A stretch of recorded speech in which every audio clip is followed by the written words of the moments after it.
చిత్తూరు జిల్లా కుప్పంలోని విజిలాపురం ప్రాథమిక ఆరోగ్య కేంద్రంలో డిజిటల్ నర్వస్ సిస్టమ్ పనితీరును ఫ్యామిలీ వెల్ఫేర్ వీరపాండ్యన్ పరిశీలించారు. ప్రతి పౌరుడు అబాయిడి నమోదు చేసుకోవాలని, దీని ద్వారా ప్రజలు ఉచితంగా అత్యాధునిక ఆరోగ్య సేవలను పొందవచ్చని వీరపాండ్యన్ తెలిపారు. ఈ కార్యక్రమంలో ప్రజలకు మరింత సమర్థవంతంగా నాణ్యమైన వైద్య సేవలు ఎలా అందుతున్నాయన్న దానిపై అవగాహన కల్పించారు. శ్రీకాకుళం జిల్లా పలాసలో ప్రజా ఫిర్యాదుల పరిష్కార వేదిక కార్యక్రమాన్ని నిర్వహించారు. ఈ కార్యక్రమంలో జిల్లా కలెక్టర్ స్వప్నిల్ దినకర్ పొండర్ స్వయంగా పాల్గొని ప్రజల సమస్యలను స్వీకరించారు. ప్రజలు తమ సమస్యలను వివరించడంతో పాటు రాతపూర్వకంగా అర్జీలు కూడా సమర్పించారు. కార్యక్రమానికి హాజరు కాలేని ప్రజలు తమ వినతులను మీకోసం.ap.gov వెబ్సైట్ ద్వారా నమోదు చేసుకోవచ్చని, అలాగే 1100 నెంబర్కు కాల్ చేసి ఫిర్యాదు స్థితిని తెలుసుకునే అవకాశం ఉందని కలెక్టర్ తెలిపారు. జోగులాంబ గద్వాల్ జిల్లా మల్దకల్లో జరిగిన బాధాకర సంఘటన వెలుగు చూసింది. ఓ తల్లి, 3 కుమారులు ఒక్కొక్కరు 39 గంటల భూమిని గిఫ్ట్గా రిజిస్టర్ చేసుకున్నారు. అప్పటి నుండి ఆ 3 కుమారులు తల్లికి అన్నం పెట్టడం మానేశారు. తల్లిని చూసుకోవాలని పెద్దల పంచాయతీ సూచన వచ్చినప్పటికీ వారు అన్నం పెట్టమని 50,000 ఇస్తామంటూ ప్రతిజ్ఞతలు చేశారు. అయితే ఆ తల్లి నాకు పైసలు వద్దని కలెక్టర్కు ఫిర్యాదు చేస్తూ తను తీసుకున్న ఆ భూమిని తిరిగి రిజిస్టర్ చేయాలని కోరింది. అల్లూరు జిల్లా తాజంగిలోని ప్రాథమిక పాఠశాలలో విద్యార్థుల భవితవ్యంపై ఆందోళన నెలకొంది. వర్షాకాలంలో పిల్లలు వాగులు, వంకలు, పొలాలు, గట్లు దాటి పాఠశాలలకు చేరుకుంటున్నారు. విద్య కోసం ఇలా కష్టపడుతూ వచ్చినా శిథిలంగా మారిన పాఠశాల భవనంలో బిక్కుబిక్కుమంటూ విద్యార్థులు చదువు కొనసాగిస్తున్నారు. ఎప్పుడెప్పుడు పైకప్పు నుంచి పెచ్చులు పడి ప్రమాదం జరిగేనా అన్న భయంతో విద్యార్థులు కాలాన్ని గడుపుతున్నారు. భద్రాద్రి కొత్తగూడెం జిల్లాలో బీఆర్ఎస్ పార్టీ పెద్ద ఎత్తున ఆందోళన చేపట్టింది. బీఆర్ఎస్ పార్టీ నేతలు, కార్యకర్తలు కాంగ్రెస్ ప్రభుత్వంపై సీతారామ ప్రాజెక్టు నీటి కేటాయింపుల్లో భద్రాద్రి జిల్లాకు అన్యాయం చేస్తున్నారని ఆరోపించారు. దీంతో పూసుగూడెం వద్ద జిల్లాకు జరుగుతున్న అన్యాయాన్ని నిరసిస్తూ దిష్టిబొమ్మ దహనం చేశారు. వనపర్తి జిల్లా కొత్తకోటలోని వీవర్స్ కాలనీలో ఆయిల్ ఫామ్ ప్లాంటేషన్ కార్యక్రమంలో ఎమ్మెల్యే జి మధుసూదన్ రెడ్డి పాల్గొన్నారు. జిల్లాలో ఆయిల్ ఫామ్ రైతుల సమస్యలను పరిష్కరించేందుకు ప్రత్యేక శ్రద్ధ తీసుకుంటున్నట్లు ఆయన తెలిపారు. రైతులకు ఆయిల్ ఫామ్ పంట పండుగకు సంబంధించిన నైపుణ్యాలు అభివృద్ధి చేయడం కోసం ప్రత్యేక కార్యక్రమాలు చేపడతామని మధుసూదన్ రెడ్డి చెప్పారు. అనంతపురం జిల్లా కళ్యాణదుర్గంలో త్రాగునీటి సమస్య ఉధృతంగా మారుతుంది.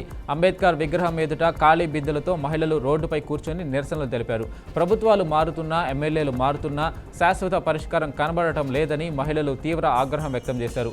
అరకొరగా సరఫరా చేస్తున్న మున్సిపల్ కమిషనర్పై తీవ్ర విమర్శలు గుప్పించారు. విజయనగరం జిల్లా కొత్తవలస మండలంలో ఘోర రోడ్డు ప్రమాదం చోటు చేసుకుంది. ఈ ప్రమాదంలో ఒక మహిళ గాయపడింది. ప్రమాదం తర్వాత ఆర్టీసీ బస్సు డ్రైవర్ బస్సును అక్కడి నుంచి పారిపోవాలని యత్నించాడు. గమనించిన స్థానికులు బస్సు వెనుక నుండి వెంబడించి డ్రైవర్ను పట్టుకున్నారు. దీంతో వెంటనే పోలీసులకు సమాచారం అందించారు. స్పందించిన పోలీసులు సంఘటనా స్థలానికి చేరుకుని దర్యాప్తు ప్రారంభించారు.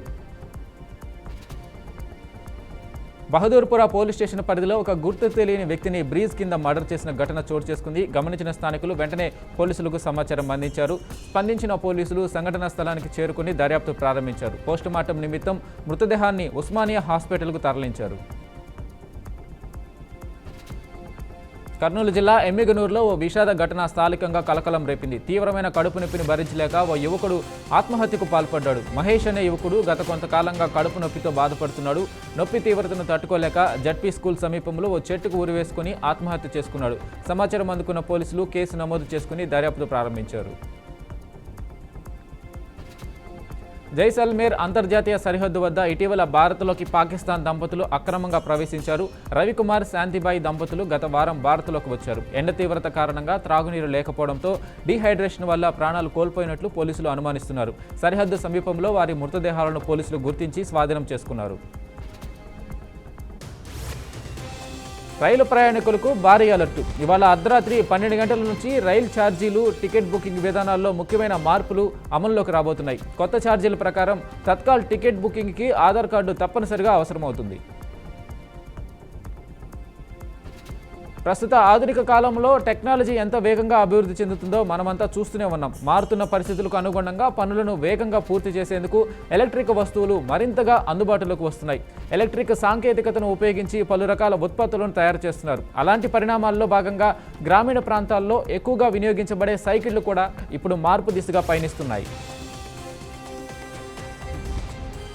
మన ఇంట్లో ఏ చిన్న శుభకార్యం జరిగినా బంగారం కొనుగోలు చేయడం సంప్రదాయంగా మారింది. ఇటీవల బంగారం ధరలో హెచ్చుతగ్గులు కనిపిస్తున్నాయి.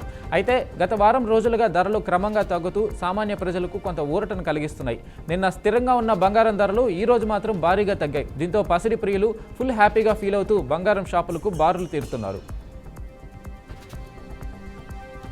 గత వారం అమెరికా ఇరాన్లోని ఫోర్డో అణు కేంద్రంపై అత్యాధునిక GBU-57A మాసివ్ ఆర్డినెన్స్ పెనిట్రేటర్ బాంబులతో దాడులు చేసిన విషయం తెలిసిందే. ఈ దాడుల నేపథ్యంలో భారత్ తన బంకర్ బస్టర్ సామర్థ్యాలను వేగంగా అభివృద్ధి చేయాలని నిర్ణయించింది.